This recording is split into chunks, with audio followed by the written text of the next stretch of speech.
A desperate mother stood at the gate of the richest man in the city. Her child was dying in her arms. Everyone said the billionaire had no heart. But when he opened that gate, what happened next changed both their lives forever. Sit back, relax, and find out as we delve into this emotional story. The rain fell like 1,000 needles on the dark streets of Lagos. Each drop seemed to carry weight, heavy and unforgiving. In the distance, thunder rolled across the sky, shaking the earth beneath. A woman walked slowly through the storm. Her name was Grace. She was 38 years old, but tonight she looked much older. Her clothes were soaked through, clinging to her thin frame. In her arms, she carried a child, a little girl. Her daughter, Lily. The girl was 9 years old, but she felt light, like a bird with broken wings. Lily's eyes were closed. Her breathing was shallow. Her skin burned with fever. Grace had tried everything. She had gone to 3 hospitals that day. Each one turned her away. No money, no treatment. Those were the words they all said. Grace had begged. She had cried. She had fallen to her knees. But the doors remained closed. Now, with nowhere else to go, she found herself walking toward the richest part of the city, the part where the big gates stood tall and the houses looked like palaces. She had heard stories about this place, stories about a man who lived behind the biggest gate of all, a man they called Chief Robert. People said he was a billionaire. They also said he had no heart. But Grace had no choice. Her daughter was dying. So she walked, one step, then another, until she stood before the tallest gate she had ever seen. Grace stared at the gate for a long moment. Her hands were shaking, not just from the cold, but from fear. What if they rejected her too? What if this was the end? She swallowed hard and lifted her hand. Then she knocked. The sound echoed in the stillness, once, twice, 3 times. For a moment, nothing happened. Then a light came on.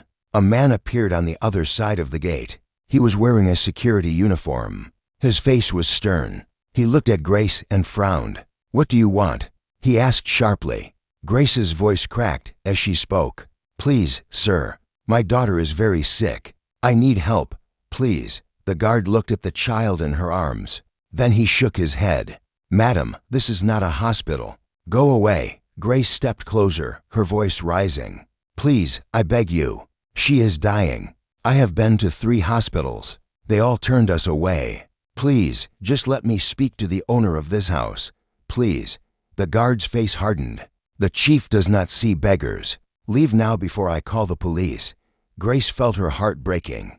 Tears filled her eyes. But before she could speak again, something happened. Lily's body went limp in her arms. Her head fell back. Her eyes rolled upward. Grace screamed, "No, no, please, Lily. Lily, wake up." The guard's face changed. His eyes widened. He had children of his own. He knew what death looked like. And this child was close, very close. He hesitated for only a second. Then he turned and ran toward the house, shouting, "Chief! Chief, emergency at the gate." Inside the mansion, Chief Robert sat alone in his study. The room was large and silent. Dark wood covered the walls. A single lamp burned on his desk. He was reading a document, but his mind was elsewhere. He was 58 years old. His hair was gray. His face was hard, carved by years of pain and power. People feared him. They said he was ruthless. They said he had no mercy. And they were right. At least, that was what he believed. Then he heard the shouting. He looked up sharply. The security guard burst through the door, panting. "Chief, there is a woman at the gate. She has a child. The child just collapsed. I think she is dying." Chief Robert's jaw tightened. He did not like interruptions. He did not like drama. But something in the guard's voice made him stand. Without a word, he walked toward the gate. His steps were slow, measured. When he reached the gate, he saw her, Grace, kneeling on the wet ground, holding her daughter, rocking back and forth, whispering prayers, begging God not to take her child. Chief Robert stopped. He stared at them. The rain poured down. The woman's voice was broken. The child's face was pale. For a moment, he felt nothing. Then something twisted deep inside his chest. A memory, an old wound. He closed his eyes for a brief second. Then he spoke. His voice was low, but firm. Open the gate. Take them inside. The guard blinked in shock. Chief. Chief Robert's eyes were cold, but his voice did not waver. I said open the gate. The gate swung open. Grace looked up, her face wet with rain and tears. She could not believe it. The guard helped her to her feet. Another staff member ran out with an umbrella. They led Grace and Lily into the mansion. Chief Robert followed behind, silent as a shadow. Inside, the house was warm. Bright lights, tall ceilings. Everything was clean, expensive, perfect. Grace had never been in a place like this. She felt out of place, but she did not care. All she cared about was Lily. Chief Robert called out, "Someone get Dr. Williams on the phone." Now, a maid rushed to make the call. Within minutes, a private doctor arrived. He had been on retainer for the chief for years. The doctor examined Lily quickly. His face grew serious. She has a severe infection. Her fever is dangerously high. She needs immediate treatment. If we delay, she may not survive. Chief Robert's face remained still, but his hands, hidden in his pockets, were clenched into fists. "Do whatever is necessary," he said. The doctor nodded and began working. Grace stood nearby, watching, crying softly. She whispered again and again, "Thank you. Thank you, sir. God bless you." But Chief Robert did not respond. He simply turned and walked away, back to his study, back to his silence. But he could not sit still. The image of the woman and her child stayed in his mind. He paced the room slowly. His breathing was heavy. Then, without warning, a memory came rushing back. A memory he had buried for over 30 years. He was 17 years old again, poor, hungry, desperate. He was carrying his little sister, Sarah, in his arms. She was only 6. She had been sick for days. Their mother had died 2 years earlier. Their father had abandoned them. Robert had no money, no food, no help. He had gone from door to door, begging for help. He knocked on the gates of the rich. He knocked on the doors of the churches. He knocked on the homes of neighbors. Every single one turned him away. Some cursed him. Some threatened him. Some just closed the door without a word. Sarah died that night, in his arms, on a cold street corner. She looked up at him with weak eyes and whispered, "I'm sorry, brother." Then she was gone. Robert never forgave the world. He swore that day he would never be weak again. He would never beg again. He would build walls so high that no one could hurt him. And he did. He became rich, powerful, feared. But he also became cold. He forgot what it felt like to care. Chief Robert sat down slowly. His hands covered his face. For the first time in decades, tears formed in his eyes. He whispered into the empty room, "Sarah, I failed you." A soft knock on the door pulled him back. He wiped his face quickly and cleared his throat. "Come in," the maid entered. "Sir, the doctor says the child is stable now, but she will need surgery. A very expensive surgery. Without it, the infection will return, and next time, she may not survive." Chief Robert nodded. "How much?" The maid hesitated. "The doctor said it could cost millions, sir. It is a rare procedure. Only a few hospitals in the country can do it." Chief Robert stood. His voice was steady. "I will pay for it, all of it. Make the arrangements." The maid's eyes widened. "Yes, sir." Right away, she left quickly. Chief Robert walked to the window. Outside, the rain had stopped. The sky was clearing. A strange feeling filled his chest. It was not anger. It was not fear. It was something softer. Something he had not felt in a very long time. Hope. The next morning, Grace woke up on a soft couch in the mansion's guest room. For a moment, she forgot where she was. Then she remembered. She sat up quickly. "Lily." A nurse appeared at the door. "She is resting." The doctor gave her medicine. "She is much better now." Grace's eyes filled with tears again. But this time, they were tears of relief. She stood and rushed to the room where Lily lay. The little girl was sleeping peacefully. Her color had returned. Her breathing was steady. Grace knelt beside the bed and kissed her daughter's hand. "Thank you, God. Thank you." Later that day, Chief Robert came to check on them. He stood at the doorway, watching Grace and her daughter. Grace noticed him and stood quickly. She bowed her head. "Sir, I do not know how to thank you. You saved my daughter's life. I will never forget this." Chief Robert's face was unreadable. He said nothing for a moment. Then he spoke quietly. "The doctor says she needs surgery. I will take care of it." Grace gasped. "Sir, I cannot ask you to do that. It is too much." Chief Robert's eyes met hers. "You did not ask." "I decided." Grace's lips trembled. She fell to her knees.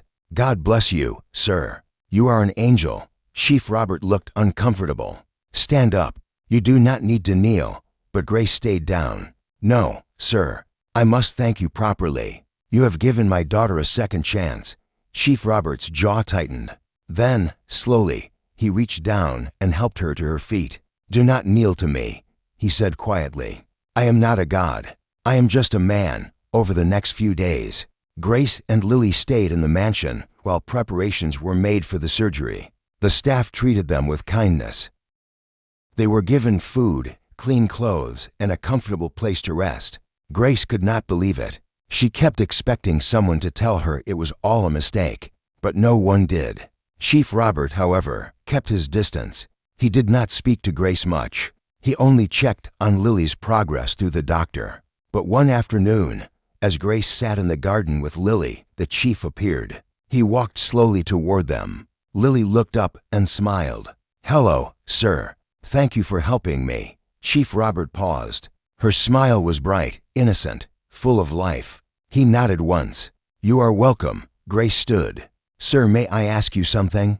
Chief Robert looked at her. "What is it?" Grace hesitated. Then she spoke softly. "Why did you help us? Everyone says you do not help anyone. Why did you help us?" Chief Robert was silent for a long time. Then he looked away. "Because I know what it feels like to be turned away." Grace's eyes widened. She wanted to ask more, but she could see the pain in his face, so she said nothing. She just bowed her head. "Thank you, sir. Whatever your reason, thank you." The day of the surgery arrived.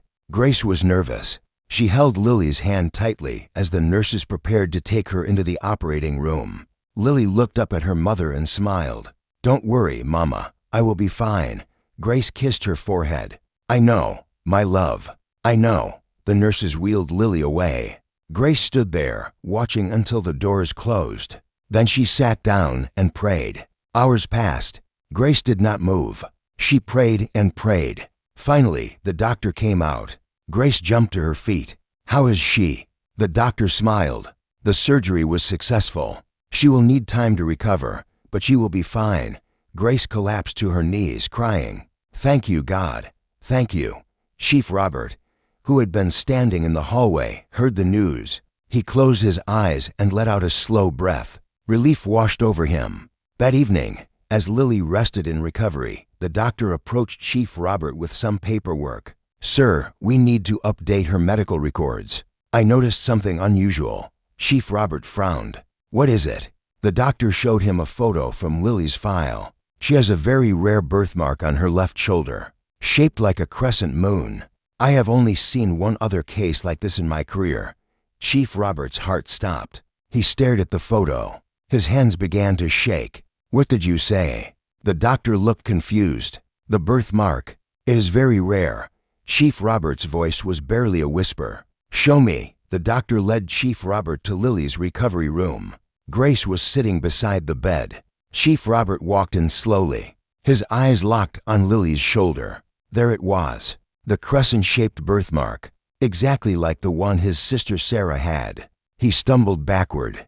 His face went pale. Grace stood up, alarmed. "Sir, are you all right?" Chief Robert could not speak. His mind was spinning. How was this possible? The doctor looked concerned. "Sir, do you need to sit down?" Chief Robert shook his head. Then he looked at Grace. His voice was tight. "Where are you from?" Grace blinked, confused. "I am from Enugu, sir, but I have lived in Lagos for many years." Chief Robert's jaw clenched. "What did you do before? Where did you work?" Grace hesitated. "I worked as a housemaid for many years. I moved from house to house." Chief Robert's voice grew sharper. "Did you ever work for the Adeyemi family? About 25 years ago?" Grace's eyes widened.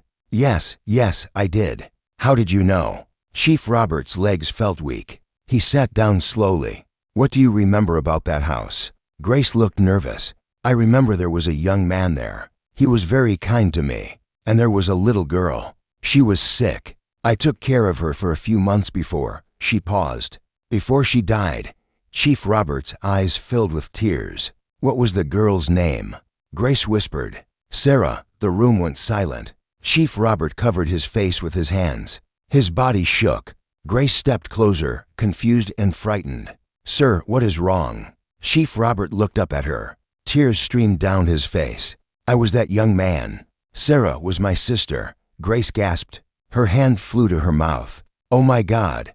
Chief Robert's voice broke. "You took care of her. You held her hand when I could not be there. You gave her comfort in her final days." Grace's own eyes filled with tears.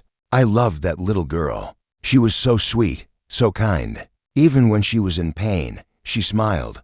Chief Robert stood slowly. He walked to Lily's bedside and stared at the birthmark. Sarah had the same mark. "Exactly the same." Grace whispered. "Before she died, she gave me something. A small silver necklace. She said it belonged to her mother. She wanted me to have it. I never sold it. I kept it all these years. I gave it to Lily when she was born." Chief Robert's breath caught. "Where is it now?" Grace reached into her bag and pulled out a small, worn necklace. She handed it to him. Chief Robert held it in his trembling hands. He recognized it immediately. It had been his mother's. His chest tightened. His vision blurred. Then, without warning, Chief Robert fell to his knees. Right there. In front of Grace. In front of Lily. In front of everyone. Grace gasped. "Sir, no. Please stand. Please." But Chief Robert stayed down. His voice was broken. "Forgive me. Forgive me. I ignored the cries of the helpless. I turned my back on people like you. I became the very thing I hated. I became the people who let my sister die." Grace knelt beside him, tears streaming down her face. "Sir, you saved my daughter. You gave us hope. You are not those people." Chief Robert shook his head. "I should have done this a long time ago. I should have opened my heart. But I closed it. I built walls. I forgot what it felt like to be human." He looked at Lily, still sleeping peacefully. "God sent you to my gate. He sent you to remind me, to wake me up." Grace placed her hand on his shoulder. "Then let this be your new beginning." Chief Robert wiped his tears. He stood slowly, helping Grace to her feet. He looked at her with new eyes. "I want to help you. Not just with the surgery. I want to give you and Lily a real chance. A home, education, everything you need." Grace's voice trembled. "Sir, you have already done so much." Chief Robert shook his head. "No, this is just the beginning. Over the next few weeks, Lily recovered fully." Chief Robert kept his word. He bought Grace and Lily a home. He enrolled Lily in the best school in Lagos. He gave Grace a job managing a new foundation he created, a foundation to help struggling mothers and children. Grace could not believe the transformation, not just in their lives, but in Chief Robert's life too. He smiled more. He talked to people. He visited hospitals and orphanages. He became a different man. One evening, Chief Robert stood in the garden of his mansion. Grace and Lily came to visit. Lily ran up to him and hugged his leg. "Uncle Robert, thank you for everything." Chief Robert knelt down and looked into her eyes. "No, Lily, thank you. You taught me how to live again." Grace smiled softly. "You have changed so many lives, sir. You have become a blessing." Chief Robert looked at her. "I was blind for so long. I thought strength meant shutting people out. But real strength is opening your heart, even when it is broken."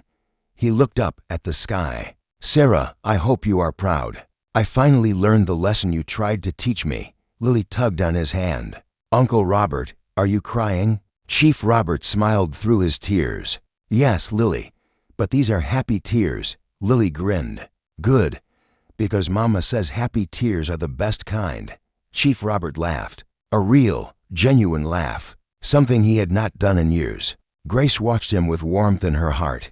"You know, sir, I believe God brought us to your gate for a reason. Not just to save Lily, but to save you too."